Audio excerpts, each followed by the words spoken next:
Sometimes a company's downfall doesn't start with a competitor's attack, nor with bankruptcy, but with the hidden passions of one man within.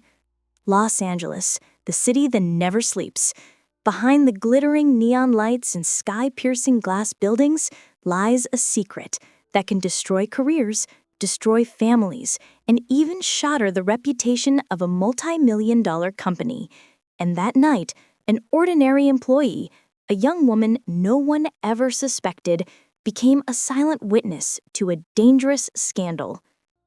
The West Bridge Capitol building towered over downtown LA. Its glass walls reflected the orange glow of the sunset, while the traffic below was like a never-ending artery. This firm was one of the city's most prestigious financial consulting firms. Its clients weren't just anyone.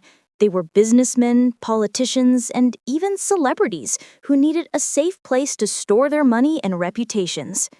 Inside the building, the atmosphere of the 28th floor office was always a contrast. During the day, it was bustling with emails, ringing phones, and tense meetings. But as night falls, only a few desks still have their lights on, and that's where secrets often emerge that never make it into the official reports. Maya Robinson is one of them. A 29-year-old junior analyst, her skin is dark brown, her curly hair usually tied back neatly. Maya isn't the type to seek attention.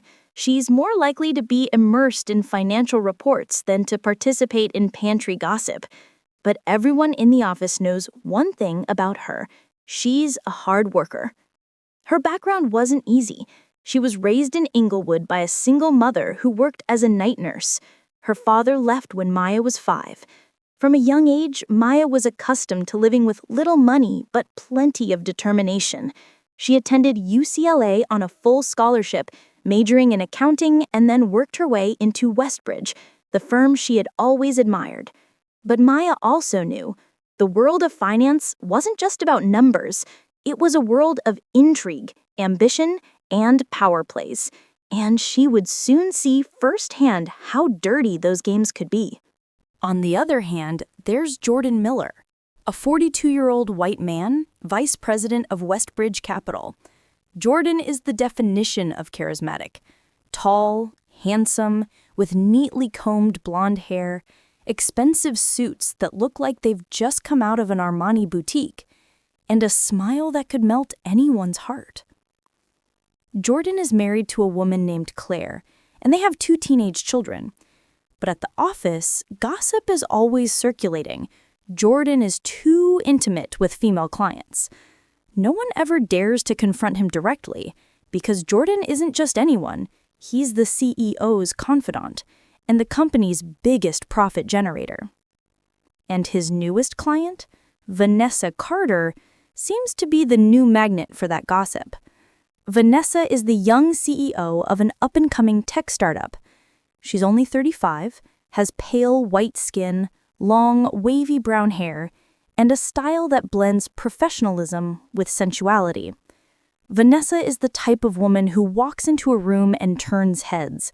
She's smart, ambitious, and knows how to use charm to get what she wants. That night, Maya was working late at the office. She sat at her desk, the light of her computer screen shining on her tired face. Client financial reports were piling up, and she knew if she wanted a promotion, she would have to be more diligent than anyone else. It was 9 p.m. when she heard faint laughter coming from the large conference room down the hall.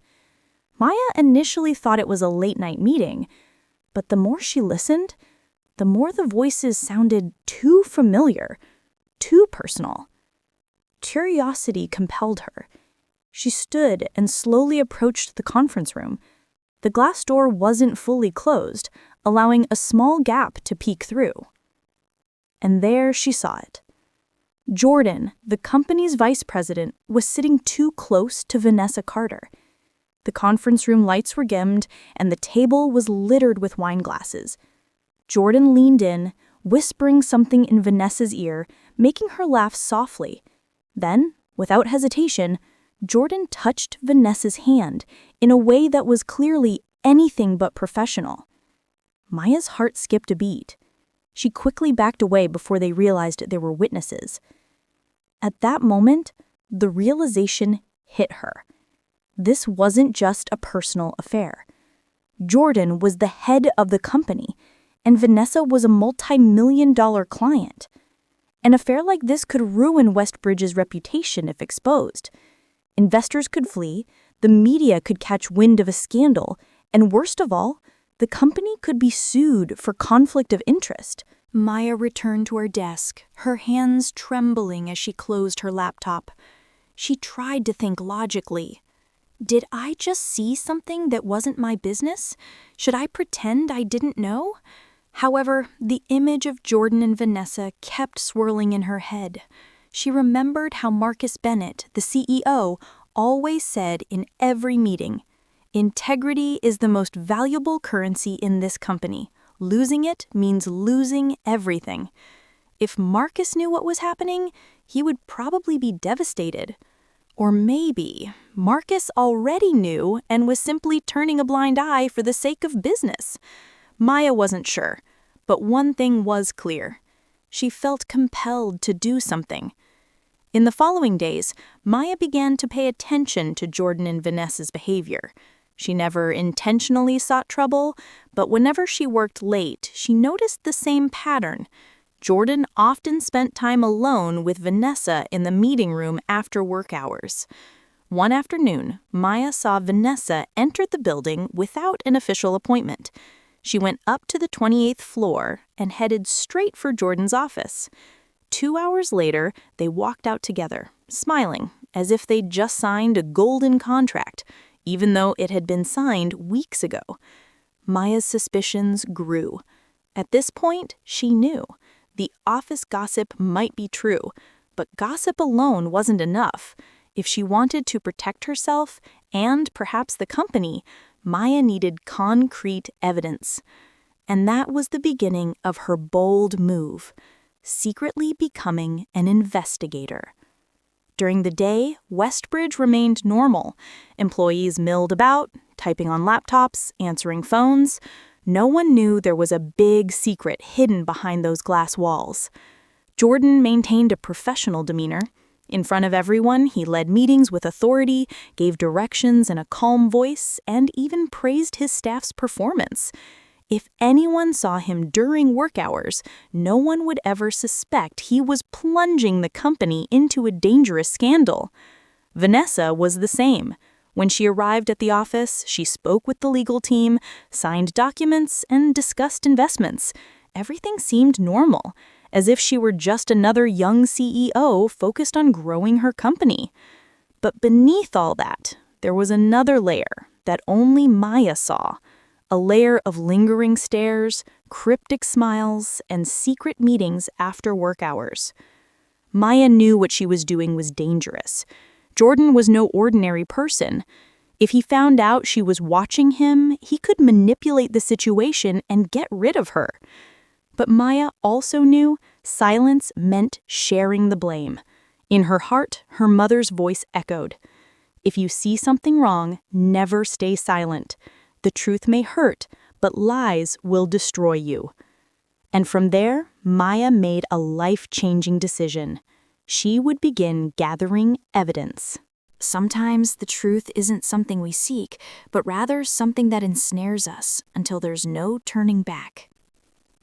Since the night she saw Jordan and Vanessa in the meeting room, Maya's life hasn't been the same.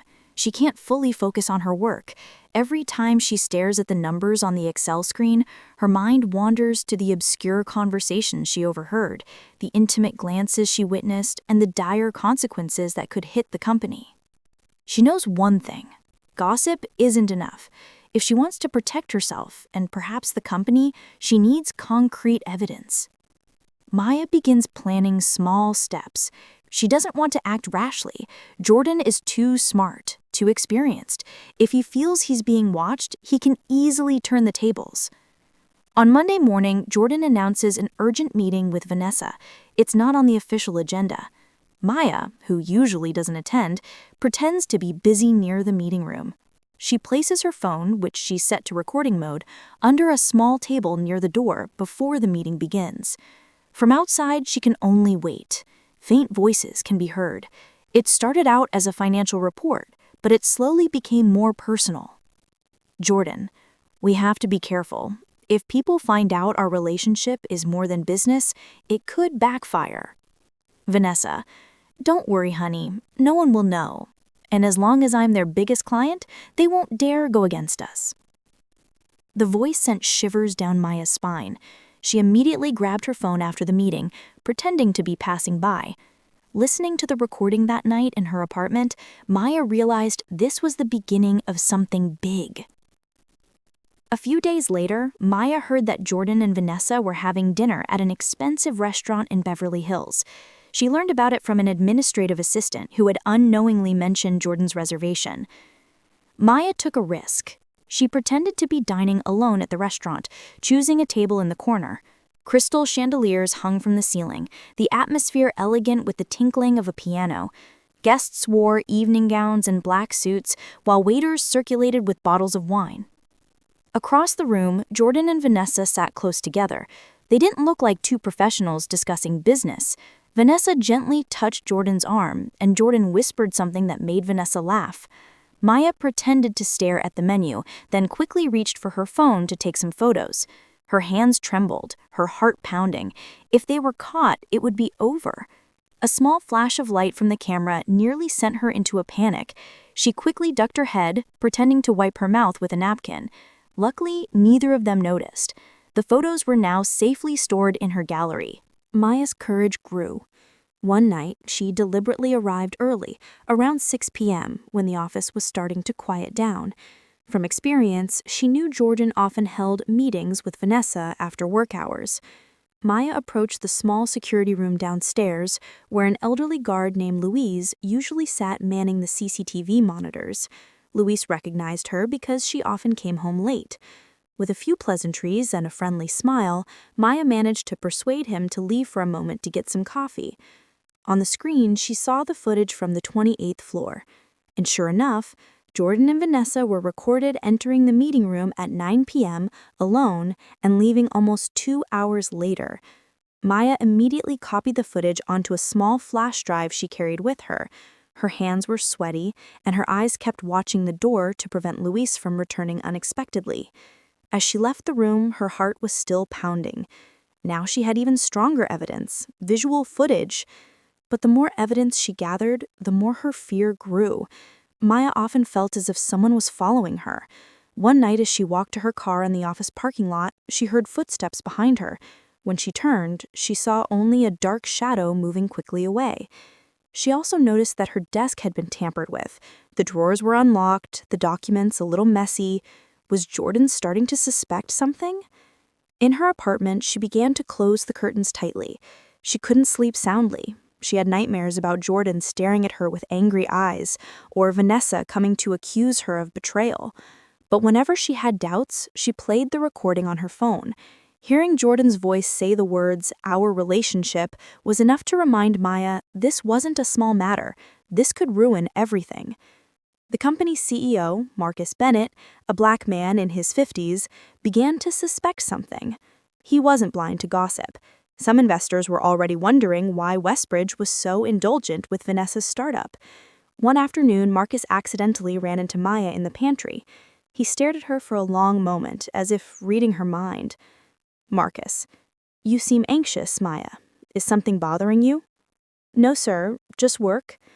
But inside, Maya wanted to scream. She wanted to tell everything, hand over the evidence, and let Marcus finish. But she knew, if she made a wrong move, Jordan could turn the tables on her and make her look like a data thief or a troublemaker.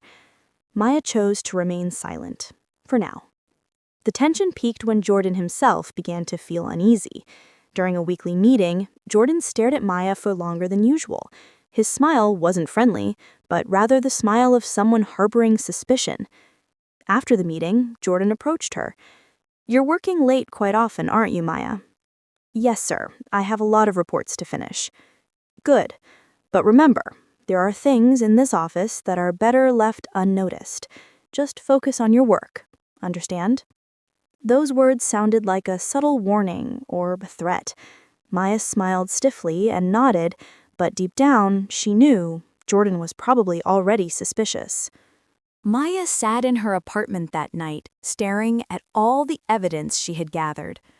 Audio recordings of ambiguous conversations, photos from the restaurant, CCTV footage.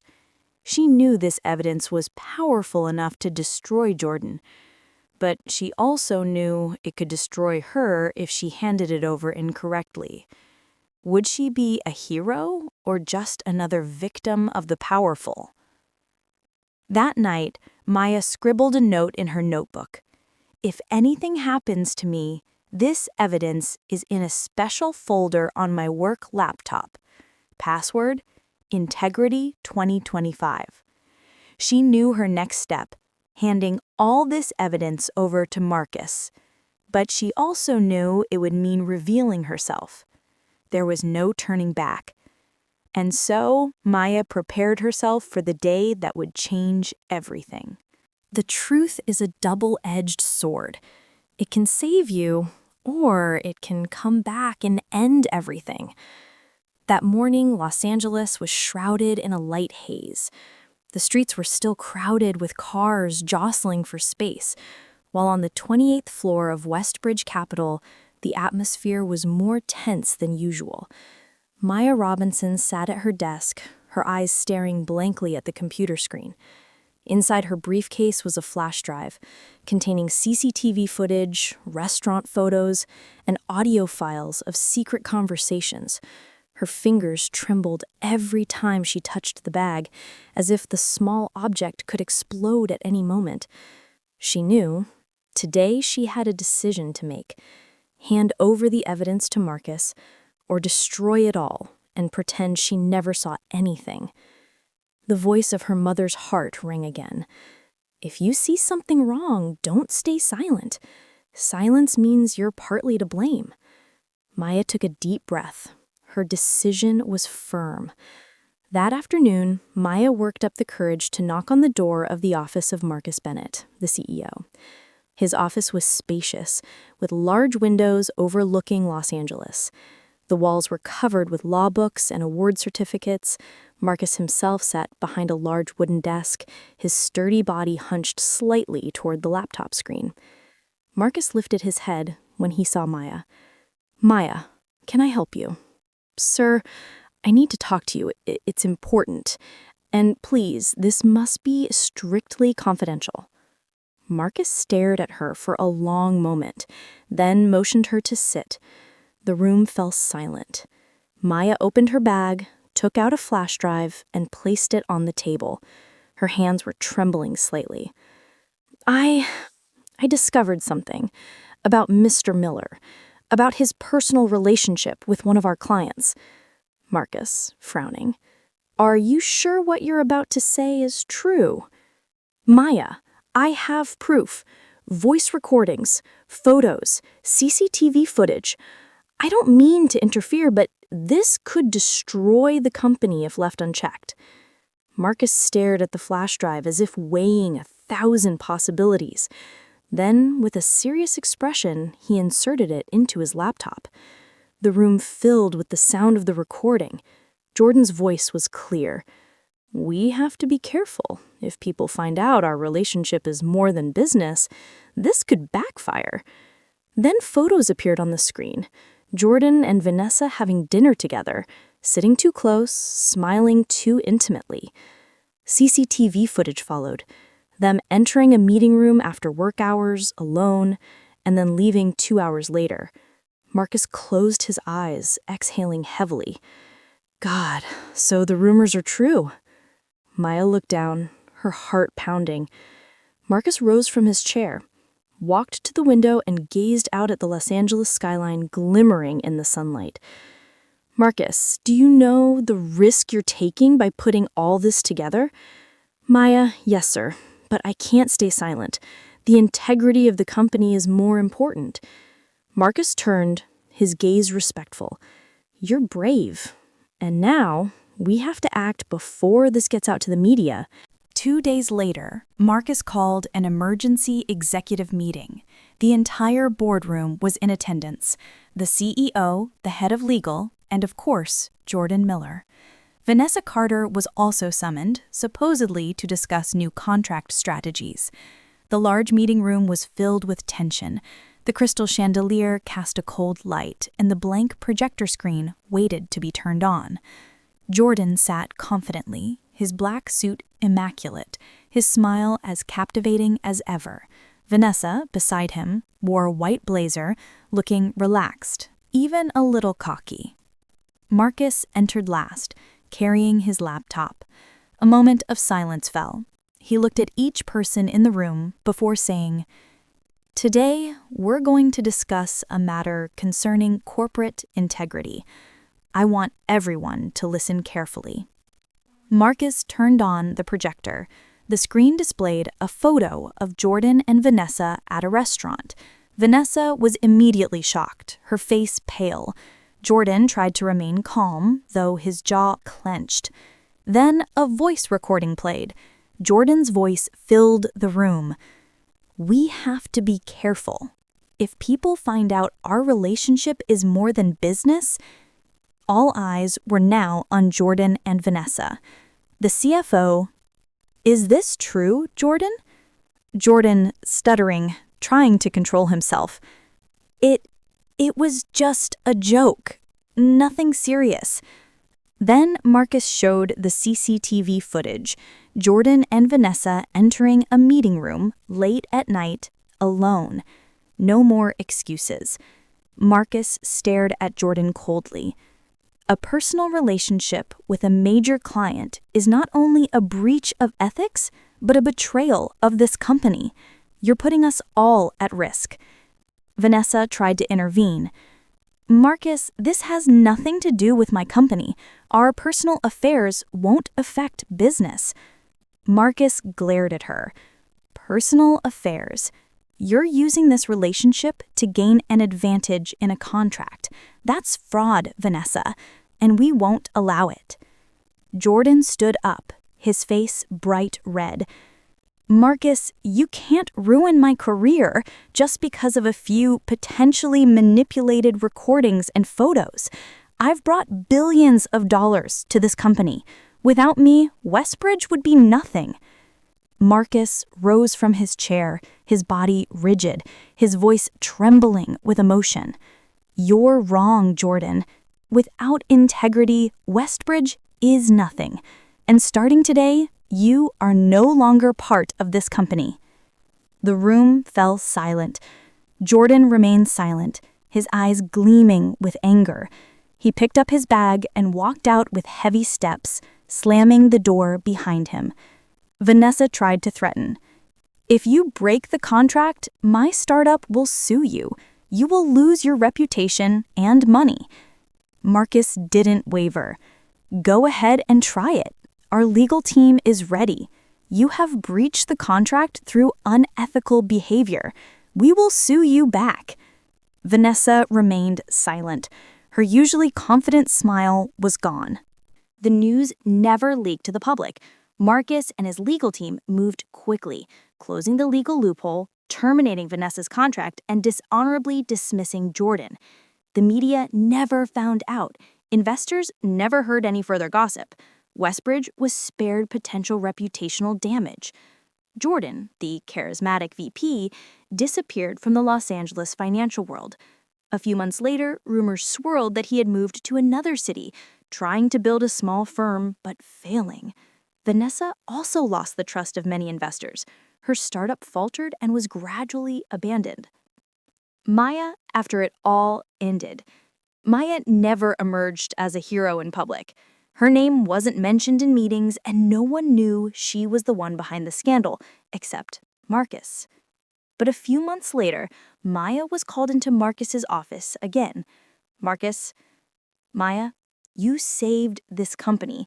I can't mention your name in front of everyone, but I can do something else." Marcus handed her a promotion letter. Maya was now the manager of the analyst team, a position she had only dreamed of. Maya stared at the letter with tears in her eyes. All the tension, fear, and long nights she had endured had finally paid off. That night, Maya stood on her apartment balcony. The city of Los Angeles glittered below. Neon lights, the sound of cars, and the hustle and bustle of the nightlife. She stared at the sky, remembering everything that had happened. She knew the business world is full of deceit, full of power plays. But she had also learned one important lesson. The truth is dangerous, but lies are far deadlier. Maya smiled faintly, sipping the warm coffee in her hand. Her life might never be completely peaceful, but she had chosen the right side, and that was enough for her. In this glittering city, behind the gleaming glass buildings, secrets can destroy or save. And sometimes, the fate of a company, even the fate of an individual, depends on the courage of one person who chooses not to remain silent.